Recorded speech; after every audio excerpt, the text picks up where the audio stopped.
Esse é o Mancapso e nós vamos falar agora sobre o depoimento do Mauro Cid, que ainda está acontecendo lá no STF, na primeira turma do STF. Eu acompanhei a primeira parte, nesse momento está havendo um intervalo, eles vão recomeçar daqui a pouco.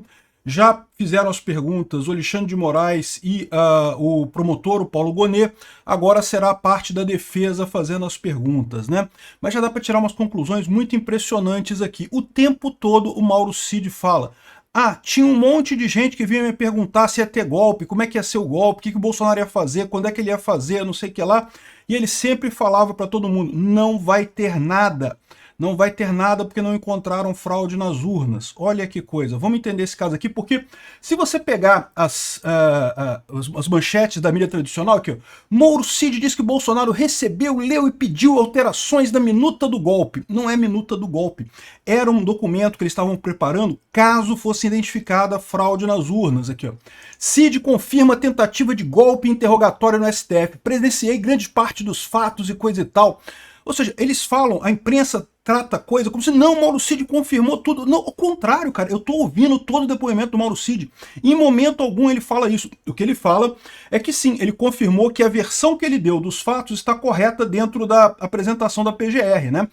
Logo, a primeira pergunta que o Alexandre de Moraes perguntou para ele foi: você leu a denúncia da PGR, o que você acha dos fatos que envolvem você? Ele falou: não, aquele ali está correto, né? Por quê? Porque poderia acontecer da PGR ter interpretado de maneira errada os fatos que ele determinou no depoimento dele, né? Vamos entender esse caso aqui, porque é uma puta sacanagem da imprensa. Ao contrário, o Mauro Cid, todo momento ele deixa claro que tinha um monte de militar que queria, um monte de gente que ligava para ele: não, mas tem que fazer, sei lá o que, tem que fazer isso, fazer aquilo. E ele falava pro pessoal: olha, não vai ter nada, não vai acontecer nada. Bolsonaro, o PR, decidiu que não vai ter nada. E, ou seja, como é que sustenta essa ideia de golpe depois disso? A imprensa está querendo colocar que não, porque ele falou, que confirmou e não sei o que lá, que ele recebeu, leu e pediu alterações da minuta de golpe. De novo, o que eles estão chamando de minuta de golpe aqui era o decreto que eles estavam planejando caso identificassem fraude nas urnas eletrônicas.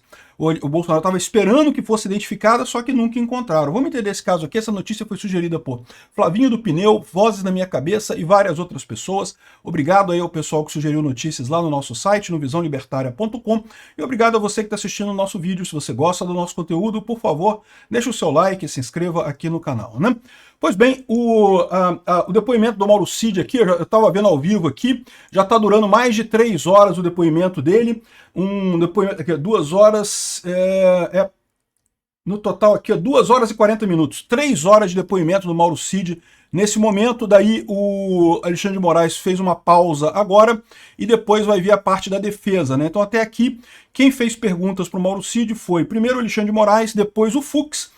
O Fux decidiu aparecer lá porque vocês lembram que teve um desacordo, que o Fux falou: poxa, que coisa estranha, esse negócio dele dar 9 depoimentos e não sei o que lá, que isso pode ter sido fraude no depoimento, mas parece que já tinha uma jogada acertada, né? O Mauro Cid disse que os 9 depoimentos foram assim: não, teve uma delação grandona, e aí depois teve outras delações em que pediram para eu esclarecer determinados aspectos daquela delação principal, né? O que eu vejo que aconteceu ali é que, mais uma vez, ameaçaram o Mauro Cid, né? Ó, se você não falar que foi tudo certinho, a gente vai cancelar a sua delação. E aí o Mauro Cid falou: não, tá tudo certinho a minha delação, não teve nada de errado, não. O Fux perguntou isso, né, na delação. Foi tudo certinho? Eles te forçaram alguma coisa? É lógico que ele falou que não. Ele ia falar o quê? Não, me forçaram mesmo. Tá ali, porra, dali ele ia pra cadeia, caramba. Não tem esse negócio, né?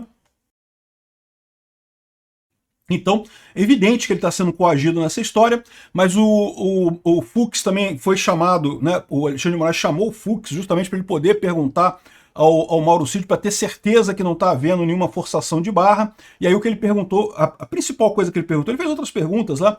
Aliás, dá para ver que o Mauro Cid é um juiz mais experiente que o Alexandre de Moraes, porque o Mauro Cid faz umas perguntas que não tem nada a ver, isso é tática de juiz, tá? Você faz umas perguntas certinho, de acordo com o que está ali, depois você joga umas perguntas assim: ah, você conhece fulano de tal? Não tem nada a ver com nada. Para ver como é que a pessoa reage, né? Se a pessoa tenta emendar, tenta fazer uma coisa para tentar se salvar, é indicação que a pessoa está mentindo. Se ela tenta consertar para encaixar aquilo, né? Porque quem fala a verdade, você tem uma base sólida no que você está falando. Se você começa a mentir, você perde essa base. E aí, se alguém faz uma pergunta, aí você não sabe: caraca, eu menti sobre isso ou não menti? Eu falei isso ou não falei? Então isso é tática de interrogação de juiz. O Fux, dá para ver claramente que é um juiz mais experiente que o Alexandre de Moraes. Jogou várias iscas delas no Mauro Cid, mas o Mauro Cid não caiu nenhuma. Respondeu tudo com certeza, falou, não conheço, não tô sabendo disso não vi isso nada disso aí não. Ou seja, sinal que o Mauro Cid está na rota certa, ele está falando a verdade realmente, né? Então, a principal pergunta do Fux foi essa. Por que teve 9 depoimentos da sua delação premiada, né? E o Mauro Cid falou, não, que teve um depoimento grandão e depois foram pedaços que foram esclarecidos, mais detalhes e não sei o que lá. De novo, ele não quis sacanear, ele não quer perder a delação premiada dele, porque está sendo ameaçado, né? Então meio que ficou por aí mesmo, não teve problema aí. Mas se o Fux, sendo um juiz experiente, ele sabe o que aconteceu ali, né? Não precisa nem explicar isso daí. Se ele vai ter bolas para peitar o Alexandre de Moraes, eu não sei. Mas que o Fux entendeu direitinho o que está acontecendo, entendeu sim, né? Bom, aí vem os jornais dizendo aqui ó, que Mauro Cid diz que Bolsonaro recebeu, leu e pediu alteração na minuta do golpe. Aí uma coisa que você vê durante o depoimento, não tem minuta do golpe. Tem dezenas de documentos que eles estão tratando, um que estava no celular do Cid, outro que foi encontrado no computador da Presidência da República, outro que foi não sei aonde, não sei o que lá. A imprensa, ela pega todos os piores passos de cada um desses documentos e junta num só, como se fosse a minuta do golpe, para vender que tudo tem a ver com um documento só que teria minuta do golpe, coisa e tal. Não tem minuta do golpe. Não tem isso no processo. Dá para ver claramente nas perguntas. Teve vários documentos que, de novo, é o que eu falo para vocês. Haviam pessoas no Brasil que queriam que Bolsonaro desse o golpe? É lógico que tinha, pô. Tinha um monte de gente que tinha por aí querendo o golpe do Bolsonaro. E um monte dessas pessoas mandaram documentos pro Mauro Cid. Aí fala pro capitão aqui, ó, olha esse documento aqui, ó, faz um golpe assim, faz não sei o que lá. O Mauro Cid ignorava tudo isso, evidentemente. Ele falou, não passei nada pro presidente dessas coisas, porque eu era justamente o filtro. Eu sabia que esse pessoal estava só incomodado com o resultado da eleição, não ia passar isso pro Bolsonaro, não ia levar isso para lá. Aí, o que esse documento, essa minuta do golpe, em particular que eles estão falando aqui, é um documento que previu o que eles iriam fazer caso fosse identificada fraude nas urnas. O Bolsonaro achava que tinha fraude nas urnas, então tinha todo um processo lá que eles estavam imaginando. Se comprovar a fraude na urna, e aí que eu falo para vocês, né? Putz, esse pessoal podia assistir Ancapsu, né? Porque olha só, aqui, essa thread que eu fiz aqui, ó, no dia 1º de novembro de 2022. Eu falei exatamente isso aqui nessa thread, aqui em 1º de novembro de 2022. Enfim, aqui ó, ao pessoal que ainda tem dúvida, não sei porque vocês têm dúvida, quem assiste meus vídeos há algum tempo sabe meu posicionamento. Eu não vou apoiar protesto de ruptura institucional, golpe, forças armadas ou o que for. Eu sou libertário, não quero mais uso de violência. Nesse momento, tinha um monte de gente me convidando, vamos pro protesto na frente do quartel e não sei o que lá. Eu falei, não, porra, eu, libertário, na frente de quartel, você tá de sacanagem comigo, né? Aqui, ó, estou me preparando para responder à violência que virá do governo Lula. Estou tão triste quanto vocês pelo resultado das eleições, mas minha visão é que protestar agora é errado por vários motivos, desde por motivos éticos quanto por motivos estratégicos. O motivo ético é óbvio. Golpe irá sempre resultar em mais centralização, mais autoritarismo. Lula será terrível, ninguém duvida, mas a ruptura pode ser pior ainda. Isso é contra o libertarianismo. Eu falei isso várias vezes para outras pessoas. Um golpe, naquele momento, seria muito pior do que o governo Lula. Os motivos estratégicos são 3. Mesmo entre bolsonaristas, apenas uma minoria quer golpe. A esquerda vai usar eleitoralmente essas manifestações. Aí, viu? Usou, né? Lógico que usou. Até hoje, a gente está na esteira do pessoal usando essas manifestações como coisa golpista e coisa e tal. Vai taxar isso de como, olha, nós avisamos que o Bolsonaro era golpista. Caraca, hein? E assim vocês não estão afastando do centro, o que vai dificultar a vida do Bolsonaro em 2026. O que está acontecendo agora. O Bolsonaro está arriscado não participar de 2026 por causa dessa confusão toda que o pessoal arrumou. Todo mundo viu o que aconteceu no Capitólio. Pode ter certeza que aqui vai ser tratado com violência estatal e da mesma forma que lá não vai levar a nada. Olha que coisa, meu amigo. Muitas vozes serão caladas a troco de nada. Mesmo assim sei que corro riscos, mas não vou exagerar meu risco à toa. Exatamente, um monte de censura que teve por aí, um monte de gente que está até presa até hoje por conta disso, né?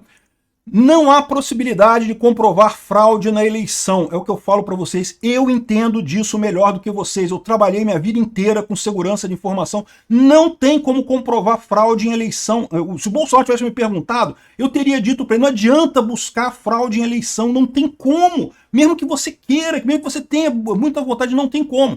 A menos que seja uma coisa muito óbvia, como foi lá na Venezuela. Na Venezuela estava óbvio, porque não tinha nem o boletim de urna para comprovar a coisa. Mas tirando esses casos óbvios, não tem como achar que se teve alguma fraude na urna e coisa, então não tem como comprovar isso. Sigilo e rastreabilidade são objetivos excludentes. Pode ter um monte de gráfico suspeito, mas não vai ter prova cabal. Sem prova cabal, difícil o bolso unificar as Forças Armadas para dar um golpe. Preservem suas energias. Caraca, hein? E aí que tá, o que o Mauro disse, o Mauro Cid falou no depoimento dele, exatamente isso. Bolsonaro estava preparando um decreto, de fato, para o caso de acharem o golpe, de acharem a fraude na urna. Não, descobriram a fraude na urna. Só que aí tentaram, não conseguiram chegar a lugar nenhum. Não chegaram em nada que comprovasse fraude na urna. Ele viu que não ia conseguir sem uma fraude aberta, sem uma prova cabal, não consegue unificar as Forças Armadas para dar um golpe, então preservem as energias, não vai ter nada com isso, né? Espero que os caminhoneiros liberem as estradas e sigamos em frente com nossas vidas. Não vai faltar desafios reais no ano que vem, e ano que vem podem contar comigo em todos os protestos contra o Lula. Até lá, vou seguir com os meus vídeos como tenho feito sempre, né? Ou seja, no final das contas, aqui, se tivessem me ouvido nesse troço, que é um troço que eu entendo, que eu sou consultor nessa porra, que nego me paga dinheiro para fazer isso, não tinha acontecido essa confusão toda, né? Enfim, vai recomeçar o depoimento do Mauro Cid, então eu vou voltar a ouvir aqui, que eu quero fazer a segunda parte, que é a parte da defesa dele. Mas prestem atenção, o Mauro Cid não confirmou nada, não confirmou tentativa de golpe de coisa nenhuma. O que ele falou foi exatamente isso, olha só. Não vai acontecer nada porque não encontraram fraude nas urnas. Havia um plano para caso fosse identificada fraude nas urnas. A busca de Bolsonaro era para uma evidência de fraude nas urnas, que eles nunca iriam encontrar. Então, ou seja, essa é a situação aqui, é o depoimento do Mauro Cid. Não caiam nessas manchetes aqui da mídia tradicional, principalmente sobre questão de minuta de golpe. Tem 300 documentos, estão discutindo 300 documentos. Teve um que foi pro WhatsApp, outro que foi encontrado não sei aonde, outro que estava no computador não sei o que lá. O Mauro Cid conhece alguns desses documentos, não conhece os outros. No final das contas, não tem nada disso aqui, né? De novo, isso quer dizer que o Bolsonaro vai ser absolvido no final, que o Mauro Cid vai ser absolvido no final? Deveria, porque não tem evidência nenhuma de nada. Ou seja, o que eles estavam se preparando, o documento que o Bolsonaro alterou, pediu alterações aqui, era o documento caso encontrassem fraude nas urnas. E se encontrasse fraude nas urnas, ele tinha que fazer alguma coisa mesmo. Mas não iriam encontrar nunca, né? Então, ou seja, está mais do que claro que não teve tentativa de golpe nenhuma nessa história, principalmente partindo de Bolsonaro. Se tinham outras pessoas articulando outras coisas, aí não dá para saber, né? Vou continuar acompanhando o depoimento do Mauro Cid e depois vou acompanhar o depoimento do Bolsonaro também, pra gente fazer um vídeo sobre isso, resumindo para vocês, porque são 3 horas de depoimento, cara, é depoimento pra caralho, é coisa pra cacete que eles